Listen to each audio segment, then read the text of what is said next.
إن الحمد لله نحمده ونستعينه ونستغفره ونعوذ بالله من شرور أنفسنا ومن سيئات أعمالنا. من يهده الله فلا مضل له ومن يضلل فلا هادي له، وأشهد أن لا إله إلا الله وحده لا شريك له، وأشهد أن نبينا محمدًا عبده ورسوله. يا أيها الذين آمنوا اتقوا الله حق تقاته ولا تموتن إلا وأنتم مسلمون. يا أيها الناس اتقوا ربكم الذي خلقكم من نفس واحدة وخلق منها زوجها وبث منهما رجالا كثيرا ونساء، واتقوا الله الذي تساءلون به والأرحام إن الله كان عليكم رقيبا. يا أيها الذين آمنوا اتقوا الله وقولوا قولا سديدا يصلح لكم أعمالكم ويغفر لكم ذنوبكم، ومن يطع الله ورسوله فقد فاز فوزا عظيما. أما بعد، فإن أصدق الحديث كتاب الله تعالى، وخير الهدي هدي نبينا محمد صلى الله عليه وآله وسلم، وشر الأمور محدثاتها، وكل محدثة بدعة، وكل بدعة ضلالة، وكل ضلالة في النار. أوصيكم ونفسي يا عباد الله بتقوى الله عز وجل، فهي الطريق إلى الجنة، تلك الجنة التي نورث من عبادنا من كان تقيا. إن من أعظم المصائب والأمور الشاقة والمقلقة التي يمكن أن تقابل الإنسان يوم القيامة هي حبوط العمل، أن يحبط عملك، أن تعمل في هذه الدنيا وتسعى وتجتهد وتأتي بأعمال كثيرة من الأعمال الصالحة، وتكون قد ظننت أنك ستجد ذلك ذخرا عند الله تبارك وتعالى، ثم تأتي فلا تجد شيئا. أعمالهم كسراب بقيعة يحسبه الظمآن ماء، حتى إذا جاءه لم يجده شيئا ووجد الله عنده فوفاه حسابه. وهذا مثل من يعمل أعمالا ثم لا يجد ثوابها وأجرها عند الله تبارك وتعالى، كالرجل الذي يصاب بالعطش في صحراء قاحلة، ثم ينظر أمامه فيرى الآل وما يحسبه ماء فيسعى إليه، فإذا جاء إلى المكان الذي رأى فيه ماء لم يجده شيئا وهو في غاية العطش. فالإنسان يوم القيامة في غاية الحاجة الماسة إلى أن تدعمه أعماله الصالحة التي قدمها في الدنيا، فيأتي فلا يجدها، فكيف يكون حاله؟ ولهذا هذا يسوقنا إلى أن نعرف الأمور التي تؤدي إلى حبوط العمل وإلى إحباط العمل، فنبتعد عنها ونجتنبها. يعني لا بد نكون حريصين كما كان السلف الصالح في البعد عن ما يحبط الأعمال. فأول وأكبر ما يحبط العمل تعلمونه جيدا، وهو الشرك بالله تعالى. لئن أشركت ليحبطن عملك ولتكونن من الخاسرين. والله تبارك وتعالى قال: ذلك هدى الله يهدي به من يشاء من عباده، بعد أن ذكر 18 نبيا ورسولا، ثم قال: ذلك هدى الله يهدي به من يشاء من عباده ولو أشركوا لحبط عنهم ما كانوا يعملون. الشرك سبب عظيم من أسباب حبوط العمل. تعمل، تصلي، تزكي، تسعى، تحج، تتصدق، تبر، تصل، لكن إذا كنت مشركا كل هذه الأعمال تحبط، فلا تجد أجرها وثوابها عند الله تبارك وتعالى. والشرك هو أعظم ذنب عصي الله تبارك وتعالى به. أعظم ذنب عصي الله تبارك وتعالى به هو الشرك، وهو أكبر الكبائر، وهو أظلم الظلم. هذا الداء العظيم الفتاك الذي فتك في الأمم السابقة بعد أن دب فيها بتعظيم الصالحين المعظمين والغلو فيهم ورفعهم إلى درجة الألوهية وعبادتهم بعد عبادتهم من دون الله تعالى. الحذر من الشرك. دائما لما يتحدث الناس أو الدعاة عن الشرك يستغرب الناس ويظن أنه أمر بعيد عن الناس، لكنه في الحقيقة فيه أمر خفي، خاصة الأصغر منه أخفى من دبيب النملة السوداء على الصخرة الصماء في الليلة الظلماء. ولذلك النبي صلى الله عليه وسلم علمنا كفارة ذلك، لأنه حذرنا أولا من الشرك الخفي. قال: أخوف ما أخاف عليكم الشرك الخفي.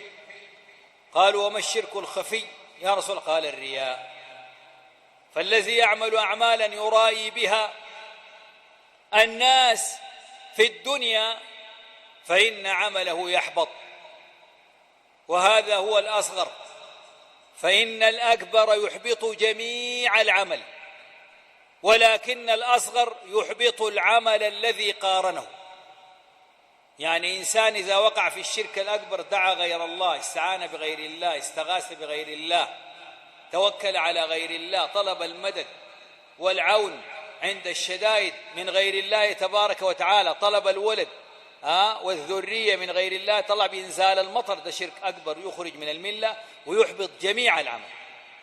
لو وقع في الشرك الأصغر مثل الرياء مثلا، هذا يحبط العمل الذي قارنه.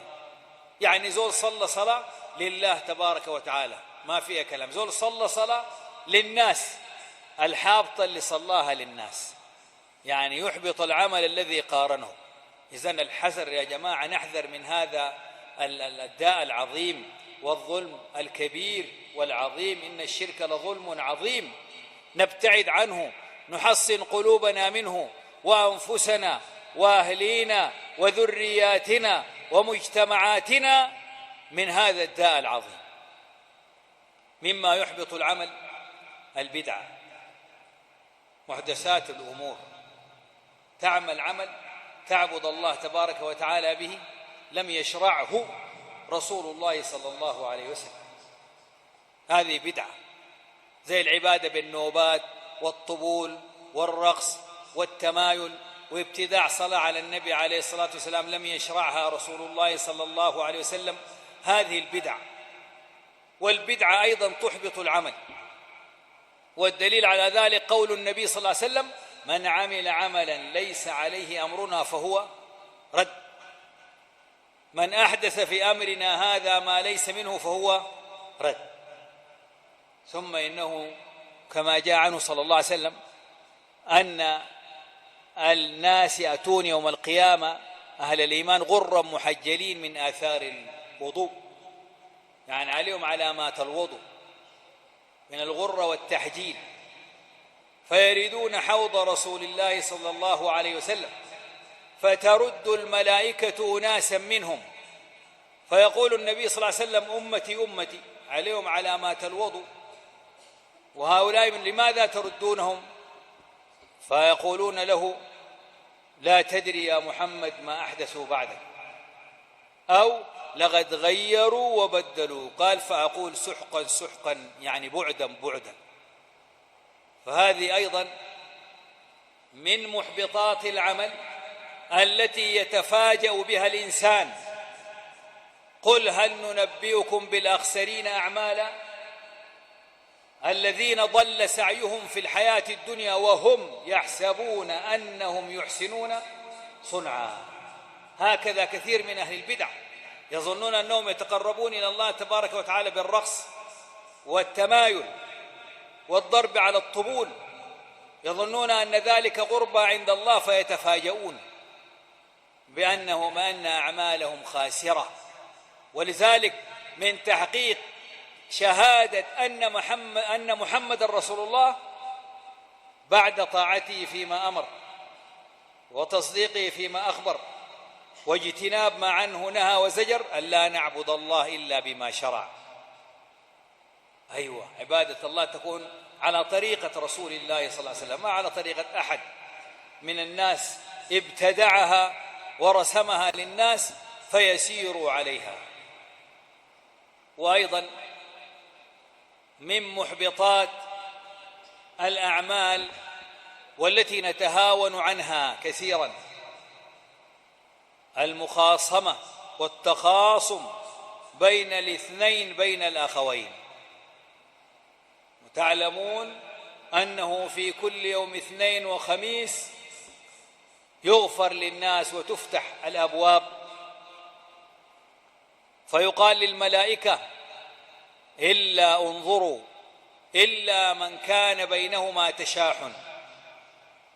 فإذا كان بين اثنين تشاحن قال: انظروا هؤلاء، انظروهما، يعني فضلوهم أخروهم، ما يدخل في هذا الفضل العظيم. والتشاحن هذا نتساهل فيه الآن، نتقاطع فترة من الزمن، والله ما أكلم ولا دار أشوف وشه ولا تكلمون عني، وانت ذاتك بخسرت لو دخلت في شنو بيناتنا، إلى غير ذلك. أشياء كثيرة يا جماعة. هذا التشاحن والتخاصم هذا من الأمور العظيمة، ما تحبط العمل، لأنه دي فرصة في يومين من الأسبوع تحصل المغفرة والتسامح من الله تبارك وتعالى إلا للمتشاحنين والمتخاصمين.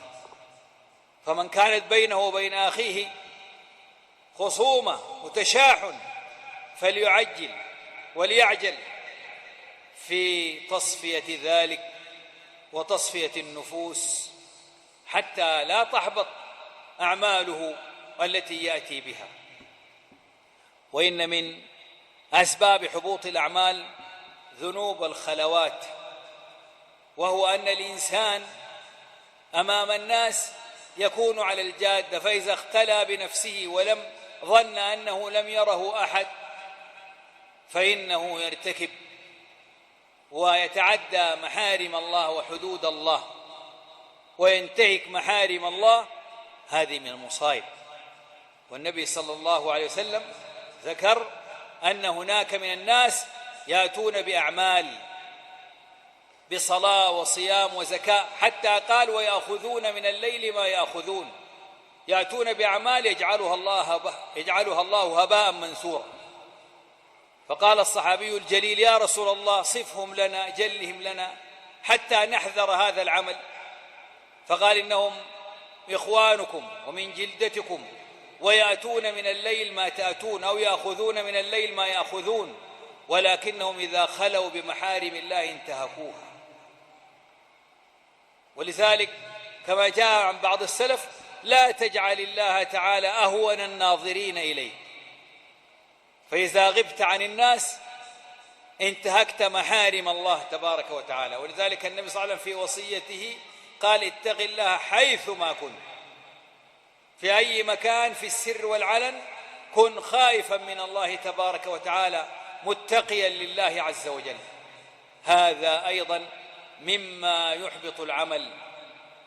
أسأل الله تبارك وتعالى أن يجعلنا من الحريصين على القبول وعلى ثبوت الأعمال، إنه تعالى سميع مجيب. اللهم تقبل منا صلاتنا وصيامنا وقيامنا ودعاءنا وكل قرباتنا يا رب العالمين. أقول ما تسمعون وأستغفر الله العظيم لي ولكم ولسائر المسلمين من كل ذنب وخطيئة فاستغفروه إنه هو الغفور الرحيم.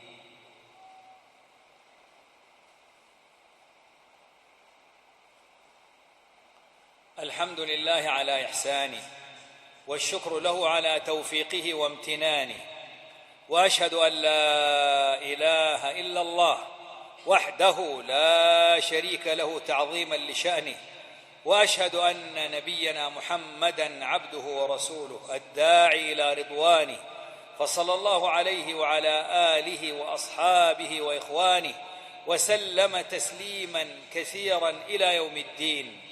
أما بعد، فإنما مما يحبط الأعمال ما بينه لنا نبينا محمد صلى الله عليه وسلم، وهو ظلم الناس بأي نوع من أنواع الظلم كما سيتبين في الحديث. وينبغي على كل واحد منا كما أخبر النبي صلى الله عليه وسلم أيضا: من كانت عليه أو له مظلمة على أخيه فليتحلله، من كانت عليه مظلمة لأخيه فليتحلله قبل أن لا يكون درهم ولا دينار. وقال النبي صلى الله عليه وسلم: أتدرون من المفلس؟ قالوا: المفلس من لا درهم له ولا متاع. مفلس زي ما عندنا نحن، ما عنده قروش، مقشط، تعبان، غلبان. النبي صلى الله عليه وسلم قال: المفلس من أمتي من يأتي يوم القيامة بصلاة وصيام وزكاة، ويأتي وقد شتم هذا وقذف هذا وأكل مال هذا وضرب هذا وسفك دم هذا، فيعطى لهذا من حسناته ولهذا من حسناته، فإذا ما فنيت حسناته أخذ من خطاياه فطرحت عليه ثم طرح في النار. ده نوع من الحبوط بتاع العمل. تعيش في الدنيا عندك صلاة وعندك صيام وعندك زكاة، لكن شغال في الناس، تشتم هذا وتقذف هذا، والقذف جريمة كبيرة عقابها 80 جلدة إذا ما جبت الشهداء، وضربت هذا وأكلت مال هذا وسفكت دم هذا. الأشياء دي يا جماعة الآن بقت فيها تساهل، سواء كان علنا أو بالغيب أو في وسائل الإعلام، شتم وقذف، وبعدين الآن ضرب وأخذ الأموال بالقوة، وأحيانا يؤدي ذلك إلى القتل وسفك للدماء. دي من أكبر المحبطات للأعمال. جيت عندك صلاة، عندك صيام، عندك زكاة، لكن جيت مرتكب الأشياء دي حاسبوك يوم القيامة. الحساب ما بالقروش، هسه ممكن يقول لك غرامة، كسرت سنه عليك غرامة كده، قذفت رد شرف، يحكموك بمبلغ من المال تسدده. لكن يوم القيامة ما في حاجات زي دي، دراهم ودنانير ما في حسنات وسيئات. شيلوا حسناتك يدوهم، حسناتك كملت، يشيلوا سيئاتهم يطرحوها عليك، ويشيلوك يطرحوك في النار. ده حبوط يا جماعة. عشان كده نحافظ على ألسنتنا وأيدينا. حاجات دي كلها يا باللسان يا باليد. الشتم باللسان، القذف باللسان، الضرب باليد، أكل المال باليد، سفك الدماء باليد. عشان كده النبي صلى الله عليه وسلم قال: المسلم من سلم المسلمون من شنو؟ من لسانه ويده. فشوف الخسارة دي خسارة عظيمة. الإنسان ما يعتبر الأشياء دي أشياء سهلة، أشياء تسوي مصيرك يوم القيامة، وتجي أعمالك دي كلها الصلاة والصيام والزكاة منتهية ما تجد عليها أجر ولا ثواب. ثم إن السلف رحمهم الله كان هذا الأمر يغض مضاجعهم ويؤرق جفونهم وتزرف دموعهم من أجله، ويحرصون عليه، وهو الهم بقبول العمل وثبوت العمل. دي مهمة جدا، ولذلك خايفين، يعملوا خايفين. لما نزل قول الله تبارك وتعالى إن الذين هم من خشية ربهم مشفقون والذين هم بآيات ربهم يؤمنون والذين هم بربهم لا يشركون، قال والذين يؤتون ما آتوا وقلوبهم وجلة. سألت عائشة النبي صلى الله عليه وسلم قالت له هؤلاء الذين يشربون الخمر ويأتون الإثم، قال لا يا ابنة الصديق، هؤلاء الذين يصلون ويصومون ويأتون بالحسنات والطاعات ولكنهم يخافون مع ذلك أن تحبط عدم قبولها من عند الله عز وجل. عشان كذا عين ربنا قال الذين يؤتون ما آتوا من الأعمال الصالحة وقلوبهم وجلة. مش واحد تلقى في السوق يغش ويعمل كذا يقول لك أنا والله محافظ على صلاتي وصيامي وبطلع زكاتي، البيع ده ما أبيع زي ما داير، لا، وأنا الحمد لله على خير. الذين يعملوا الخيرات دي كلها وقلوبهم شنو؟ وجلة، ويتمنوا القبول. قالوا لا نحمل هم العمل ولكن نحمل هم شنو؟ القبول. يعني نحن نجتهد نعمل، لكن الهم اللي بنحمله هي كيف ربنا يتقبل منا. ولذلك لا بد أن نبتعد. محبطات الأعمال كثيرة ذكرنا بعضها، إذ المقام لا يتسع لذلك، فينبغي علينا أن نجتنبها حتى لا تحبط أعمالنا، وحتى لا نكون كالذين قال الله عنهم وبدا لهم من الله ما لم يكونوا يحتسبون، وبدا لهم سيئات ما عملوا. يعني الإنسان يجي يوم القيامة متصور إنه عمل أعمال يجي يلقاه كلها حابط. ليه؟ لأنه ما تجنب أسباب أو الأمور التي تؤدي إلى إحباط العمل والأعمال.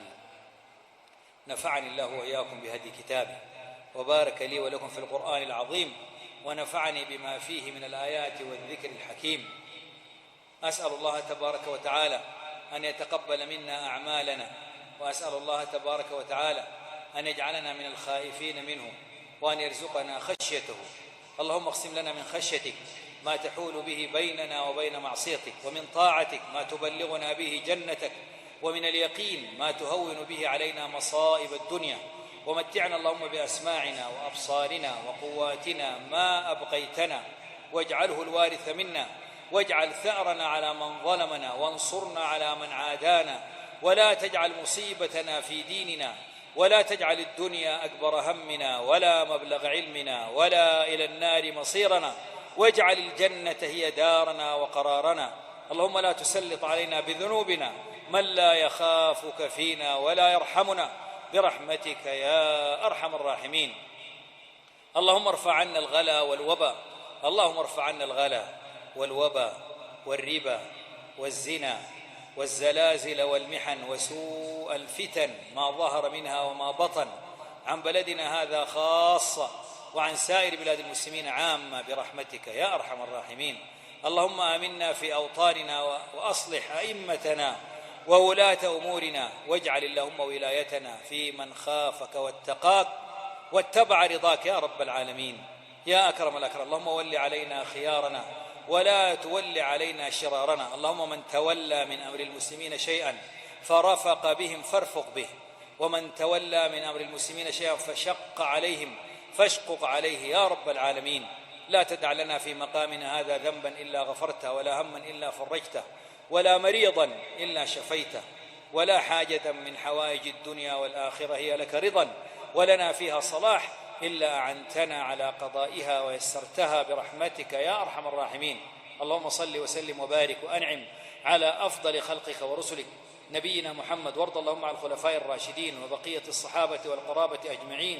اللهم ارض عنا بجودك وكرمك وإحسانك يا رب العالمين. سبحان ربك رب العزة عما يصفون، وسلام على المرسلين، والحمد لله رب العالمين. جئنا إلى الدنيا كي ندعو إلى الله، لننشر الخير في الكون الذي حارى، ونرسل العطر من روض الهدى الزاهي، ويشرق السلم أنوارا وأنوارا.